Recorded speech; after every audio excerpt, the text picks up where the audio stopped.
таны богино амралтанд зориулж утга уран зохиолын яруу ихшгээр аялуулъя. Та унших хэрэггүй, зүгээр л сонсоорой. Цай уух зур радио нэвтрүүлэг. Сайн мэцхан өрхөмд сонсогчдоо та бүхэндээ өдрийн мэндийг хүргэе. Та бүхний өдийн амралттай 80 дахь сайхан өнгөрч байна уу? Эрхэм сонсогч та бүхнийхээ өдийн цааны хачир болгож утга уран зохиол дуртай сонсогчдоо цай уух зур нэвтрүүлгээ бид өргөн барьдаг байгаа. Бид энэхүү нэвтрүүлгээрээ их хүн бодит амьдралаас сэтвэлсэн хайрын туучийг зурлаар хүргэж байгаа.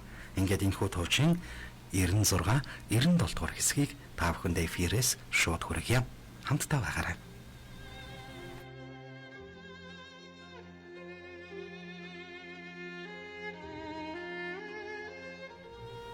Их хүн бодит амьдралаас сэтвэлсэн хайрын тууч 96 дугаар хэсэг.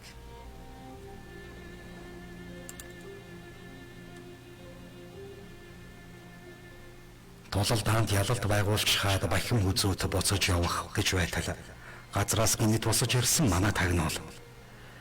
Чи хурдан яваад хойноос нөгөө хүмүүсээ морд тогааваад ир.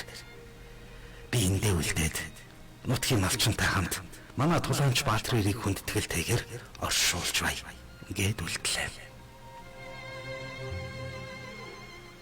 Хоошоо учиргүй яарсан бахим хүзүүт манай талын нэг хүн энд байгааг тагмартсан тул сая нэгэн түүн рүү хараад нулимсаарчин бидэнд үүнээс ч илүү гарц хохирол тохиож болох нь байсан. Нутгийн хүн таарч морио өгч тусваллаа. Багууд өнгөрөхөд таны давсаг өргөс авсан юм шиг идэгчхэд тийм болохоор санаа зовлтгүй гэж хэл морин даамардаж шүү гэхэд хэсэг амарсан мөр дүүхэлцэн байх нь хурамс тэнгэрээс хурдан хүлгийг хүүд зориуд илгээсэн мэт санагдаж байлаа. Бахим хүзүүд хаанч явсан хүлэг морны тэнгэртэй байдаг бөгөөд эрэмгийн хурдан хүлэг хангал догшин боловч зэрлэг хулан шиг сайхан бие хаатай унаа голдуу оногддог нь армаг хүлгийг гамтаа эдлэж өөрөөсөө чармлан байж хайрлан ундаг хийгээд түмэн олондо тусалж явдаг цэг зантай шулан шудраг хүний дээд хувь заяа ерөөлгөлтэй. Хагас өдөр хэртээ нилэн ширүүхэн эргүүлж явсаар доо юмны дарга дээр ирэхэд тэр хүн зүгээр суусангүй. Цаг хугацаа ашиглаж хаваарыг судлан нутгийн иргэдтэй холбоо барьж тусгай тушаалаар хамгийн ойр аймгаас бүхээгтээ 53 автомашин захиалан авчруулахаар болсон ажээ. Хүүгийн ур чадварыг улаан тонгоргоор сорж мэдсэн хийгээд улаан тонгоргийн тулдааныг амьдаар хид хідэн удаа харсан тул гарцаагүй дайснуудыг ялах болно ингэж итгэж байсан тэрээр зоригтулаанчин амургдсан гэдэгт огт итгэхгүй гүн цочролд орж хүүг яаж амьд үлдсэнийг багтан гайхаж байлаа. Энэ хэдэн өдөр маш том сорилтоор өнгөрч хоёр амьд хилээ авч явсаар буцсан ирэхэд нүдэндээ итгэмээргүй зүйл болж тэднийг улаан тонгорог тосон ирж явах харагдлаа. Түүний гарцаагүй өгсөн гэж бодсон хүү юмыг яаж мэдэх вэ гэд урд нь зажлуулсан борц энэ удаа тусвалсан бөгөөд амь тавих үедээ хүүг гарцаагүй ялсныг харсан дамбдаржаагийн тулаанч санаа намран биеийн хороод бүрэн тайлагдтал бүх судсаа хаан игүүзрийн гүн бясгалд орж хинж гарсан өгсөн мэд төлөвч шилжсэн нь тэр ачаа. Энэ үед бахин хүзүүд арагшаага яраагүй болоо түүнийг удаан барьж ажиглаад хялгсан судснуудад дөнгөж амьсгалах төдий байгааг илрүүлж болох л байсан билээ. Арын хоёр дайсныг сэргэж доо яамны даргаыг сүйтгэчихвэ гэж санаан зовон хүү хальтмалт улаан тонгорхыг барьж үзэхдээ том алдаа гаргаж хялгсан судсны ханнуудыг нээж үзээгүй нь энэхүү түүнийг гайхширахад хүргэсэн ачаа.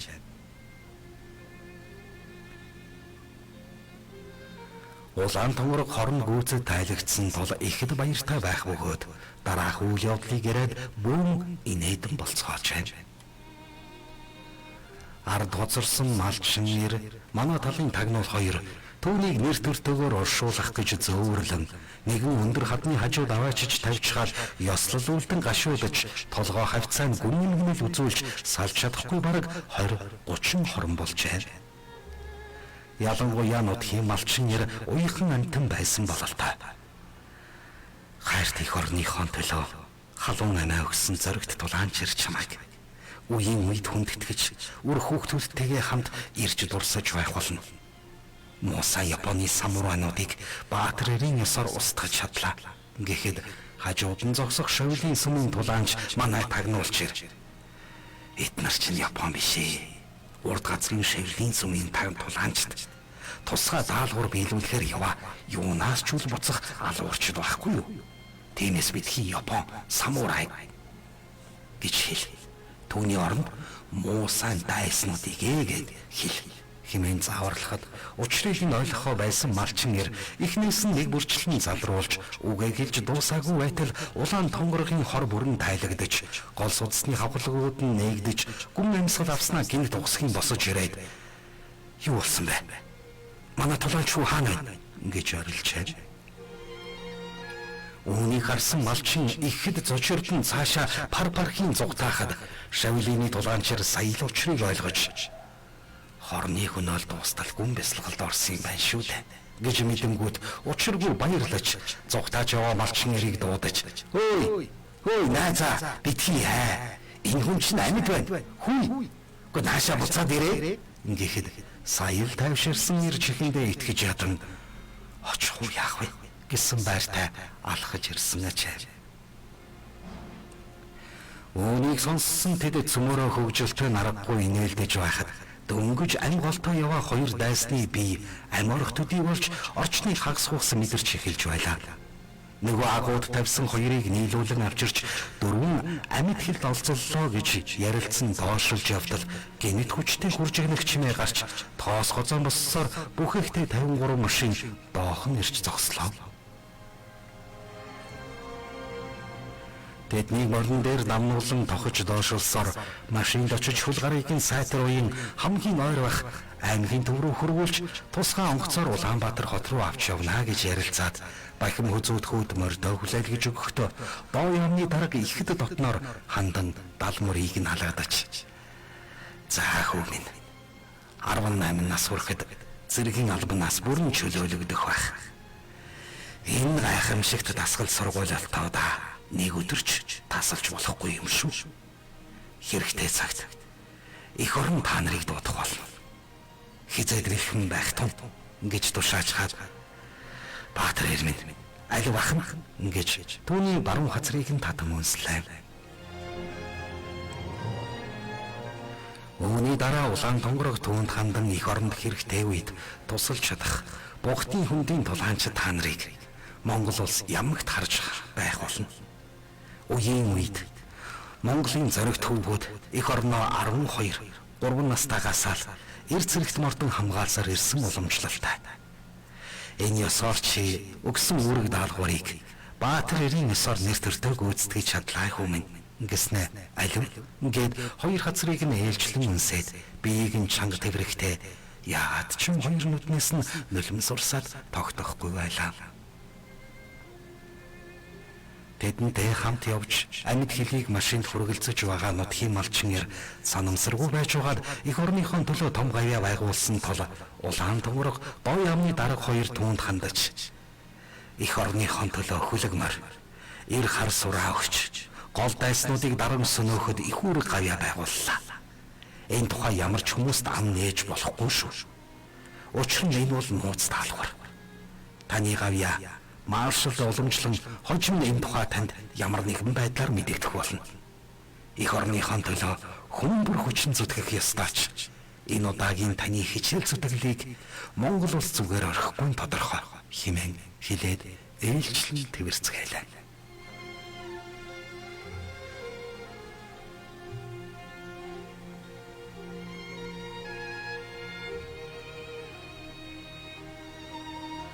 Тэднийг үргэж гаргаж, үдэж гаргаж өгсөн хөө малчин нэрийг дагуулan бухтын хөндийн тулаанчдын уламжлал ёсоор тулаанч Баатар эрсүүдэд хүндэтгэл үзүүлж бүрэнхий болохоос өмнө бүх бүх хүний ширлийг цуглуулан ийм хэллээ. Хэдийгээр бид дайснууд ч гэсэн тулааны урлагийн хосгүй эрдмийг харвагаасаа сурцгаасан эзэн ноёдынхон даалгаврыг гүйцэтгэхээр ирсэн билээ. Та бүхэн өргөсөн тангаргаасаа ухарч нацалгүй Баатар эрийн ёсоор амиргдсан тул хүндэтгэл үзүүлж буг минь хүлээн авна. Сүнстэй намарчиж нутаг руугаа буцах болтугай. Дахин манай нутаг руу хизээч бүү өнгөлзөж хизээч бүү дайраарай гэчгээд малчин нэртэй хамтдаа мод цуглуулан ирж түүмэрдэн шатаалаа.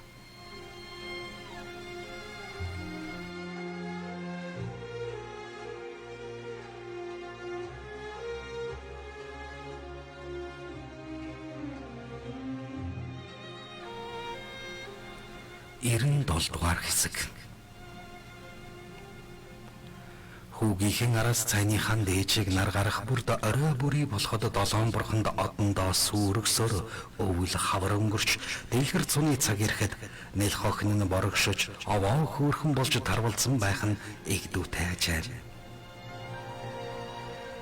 Ламааван охиноо бодож айлын галголомт дээр гарсан хүүхэд энэ дэрвэл эндэж мэдэх аюултай тул миний охин хүүгээ бодож байгаа бол сайн хүн болоосой гэд өргөлөө сайн хийгээрэй гэж өдөр бүр шахан өвлөх бөгөөд охиныхон төлөө их л санаа тавьж анхаардаг байлаа.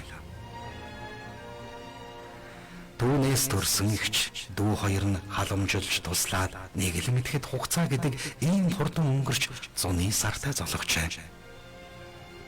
Хуучин хадман нуурын хөвөөнөөс буцаж ирснийг сонсож хүүгээ гисэн зүрх сэтгэл нь догдлон сэтгэл гэгэлзээд байсан ч шүд зүүн тэсэгтээ шар найзтайгаа нэг өдөр уулзахаар явжээ.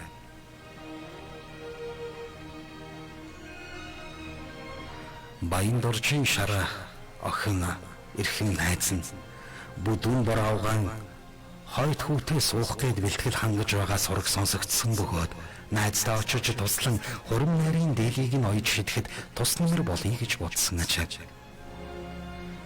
Баян доржинд буухад хажуу талын баг гэрт баян хүзүүтийн жижиг гэр байхагаа нөгөө галзууг их самхан гэрээсээ гарч ирэн түүнийг сарвчлан харах нь их л дотн санагдах бөгөөд тэр хөгшний цэх өндөр бие мөн биеэр мөн гэж баараггүй танилаа. Харин тэр самган түүнийг таньж ядан байх өгөөд гэрийн хажуугаар өнгөрөхдөө зориуд зогсон барносон бун түүнтэй мэдлэх гэхэд гинэт дуу алтан таньж хөө энэ чинь нөгөө манай хайрт урд айлын бэр байсан охин мөн шивдэ гэж дуу алдан таньж сүйд болохдоо аливаа ээж нь үнсий гэд түүнийг татаж хоёр хазар дээр нь их л дотн үнэрлэх агаа. Ээжийнх нь сайхан үнэр тэр эмэгтэйгийн үнэртэй шиг. Тэр эмэгтэйгээс үнэрдэг шиг болоход хүүхний ансаг чигдэж. Игчээ та сайн сууж байв уу гэсээр тэдний дорлоо. Гэрт ороход ямар ч тоос шороогүй болтол гэрээ цэвэрлсэн байх нь их л цэмцгэр суудаг айлуулахыг илтгэн. Баян хүзүүт байхгүй байхыг бодоход хааныг тийшээ явсан бололтой байлаа. Самган охиноо үдсэн мэт их л баяр хөөртэй байх өгөөд цай чанаж элдвийг хөөрөн суухдаа ямар сайхан царай төрхтэй болов вэ? Намайг залуу байхад хүмүүсийн хэлхийг сэмхэн сонсоход нэг иймэрхүү гавшгаал ийтэй нүүрэндээ цогтгоо нүдэнтэй галтай байсан гэж ярилцдаг байж билээ. Ажил хөдөлмөрийг чимбаа хийдэг хүмүүжил сайтай өссөн хүүхдүүд цаанаа л нэг өөр шүү гэж бодож байлаа. Танай хүүчин том болсон гэж бондоочхоод хайр татам амтан гүгээд л байдаг юм. Танай энэ шар найз чинь үе нөхөр болох хүнтэйгээ дагуулж яваа харагддаг шүү. Миний охинд өгөхгүй гэсэн гэвэцтэй.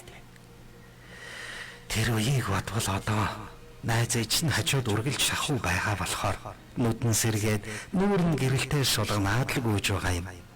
Гэх нь түүнийг хүүхдээ санаж байгаа байлгүй дээ. Багч гэсэн мэдээ хүргэж санаа сэтгэлийг нь засах юмсан гэж бодож байгаа нь илт байлаа.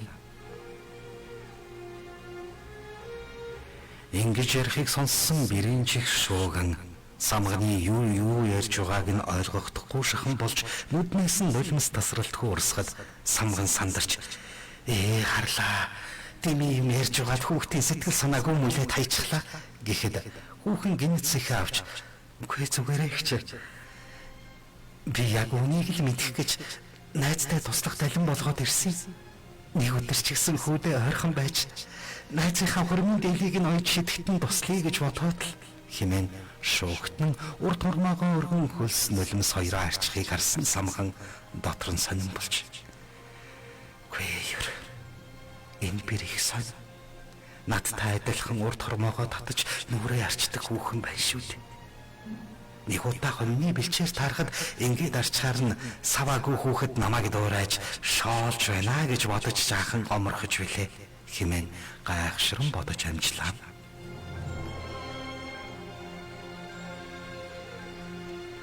Альва зүйлийг алдалгүй гэр хаа ажигалдаг энэ самганы төрөлхийн зам бөгөөд анзаараагүй мэд боловч нүдгүүлэхийн зураа хүний байдал төрхийг гаргууд тодорхойлж сайн хүн муу хүн аль болохыг таньж мэддэг билээ. Анх бэрийг хараад л дотроо гайхшран гүйр.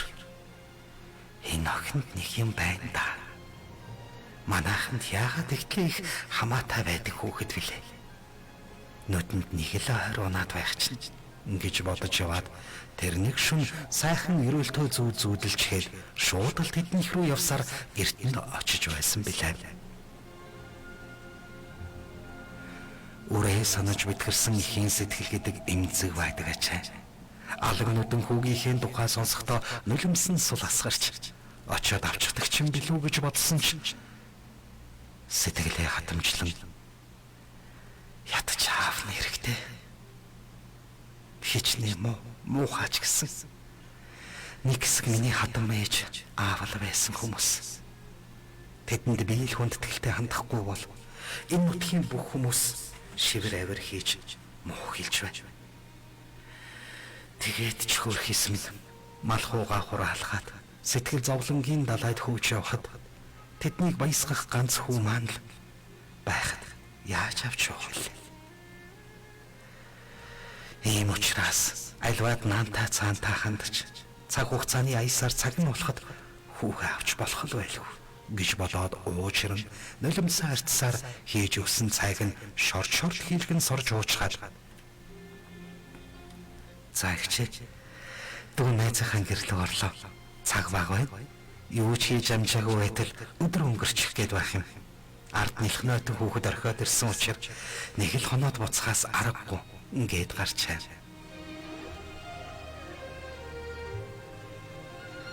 Түүний гадаа гарч ирэхэд торгон хээр мориор таньсан шар охин урдаас нь тосон хурдан алхахад бүс хүйчгсэн морио хөдлөөд түүнийг чиглэн удаан уулзаагүй найзын хуваар сэтгэл хөдлөн угтан очлоо. Хоёр найз дуу алтан уулзцаахад шар охин түүнийг шинжин дээр дургүй харснаа дуу алтан. Ёо, чи чинь ямар гоё болчихоо вэ? Төрснөөс хойш өнгөцөс орж гэлэлцаад л жавхаачсан байх шүү дээ. Ямар гоё өдөр вэ? Ингээд чамтай нэг уулздаг байж гэж баярлан хэлэхэд бүс хүйч баярлсан да дуу алдан. Хөх, чи чинь манай хуучин хатан багтаа сууж байгаа гэлөө. Та хоёр чинь идэдэ гэж түүний гайхсан байртаа асуухад шар охин. Цаадах чинь намайг царайчлаа да. Орж гараад яваад харна. Бас ч гэж гайгүй залуу юм болов гэж бодоод суухаар шийдсэн мөн найз нь. Үгүй яах вэ? Нэг алдсан байж болно. Хоёр алдахгүй байлгүй дээ. Сүрхий уулс ойртай тогтуухан залуу юм блэ гэж ярилцаад гэрт орцгоолоо. Гэрт шар охины аав ээж хоёр хоёулаа байх бөгөөд охиныхоо найзыг ирэхэд дуу алдан сүйд болцоож цайцуу боллоо. Олон жил нэгнээ хараагүй хүмүүс шиг цөмөөрөө ихэд баярлан байх бөгөөд охиндоо дээл урлаж суусан Баяндорчийн ихнэр ажлаа хоош тарин хол ойрын сонин хөөрнөлдөж суухад Баяндорж охиныг татан унсчихэл хідэн үг сольж сууснаа босоод. За би яваад хідэн малаа эргүүлээд ирье. Та гурав тухтаа суусгаач. Хол ойрын сонино тухтаа ярьцгаач гэж хэл гарчээ. Ард үлдсэн 3 элдвийн сонин хөөрөлдөн цайгаа ууж дуусах алдад бүсгүй ирсэн зорилгоо хэлж найзынхаа хуран болох гэж байгаа болохоор дээлийг нь оёж шидэхэд туслах гэж ирлээ. Нэлэх хүүхдтэй болохоор нэг л хоног тусалж чадах нь гэж учир явдлаа тайлбарлалаа. Тэгэхэд шар охины ээж үгүй тэгэлгүй яах вэ охин минь зүв ирж тусалж байгаа нь их том ажил шүү дээ. Нэлэх найдан хүүхдээ орхиод хоногор ирэхээс илүү яах вүлээ гэж охины үгэнд хүч оруулан дэмжиж хэллээ. Шар охинд улаан чисчүүгээр нэг хөх сатинаар нэг нийт 2 дээл оёхоор бэлдэж эсгэж тавьсан байх бөгөөд цаг хугацаа тулсан тул хүн хүч аргагүй л тутсан байртай харагдах ачаа. Бүсгүй нутаг усандаа уран шаглаа хийж ойдгоор алдартай учир түүнийг 13 настайгаас эхлээд айлын хормын дээл оюулахаар тал бүрээс хүмүүс ирж авч явдаг байлаа. Шар охины найз ийм уран гартай бүсгүй учир түүнийг туслахаар ирсэнд самхан баярлаж байгаа гэж жигтэйхэн байлаа.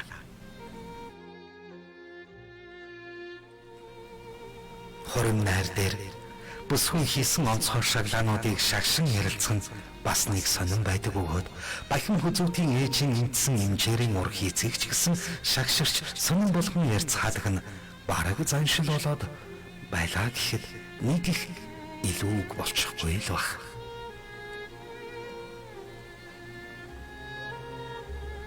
Үргэлжлэл бий. Сонсогч та бүхэндээ их хүн бодит амьдралаа сэтүүлсэн хайрын туучийг хүргэлээ. Өгүүлэгч Хос Баяр, дууны найруулагч Сентава. Их Монгол радио 2020 он. Сонсогч та их хүн туучийг бүрэн ихээр нь уншихыг хүсвэл ном борлуулагдж байгаа дараах цэгүүдийг дуулгая. Цэцэг төв утас 9521 тэгдүрв 13 Гранд Плазагийн 4 давхарт 417 тоод Герман гутлын тасаг.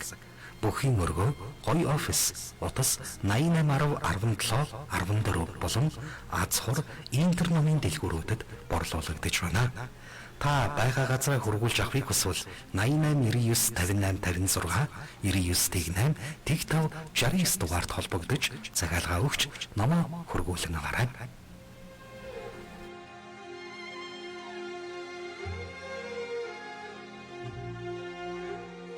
Сонсогч та өдрийн цагаа уучгаад төрч чулуу ажилласаа хүндэрэн амарцсан уу?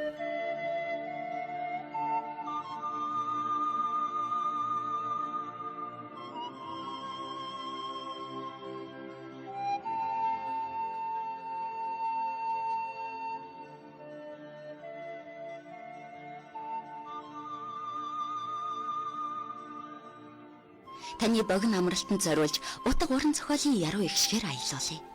Та унших хэрэггүй зүгээр л сонсоорой. Цай уух зур радио нэвтрүүлэг.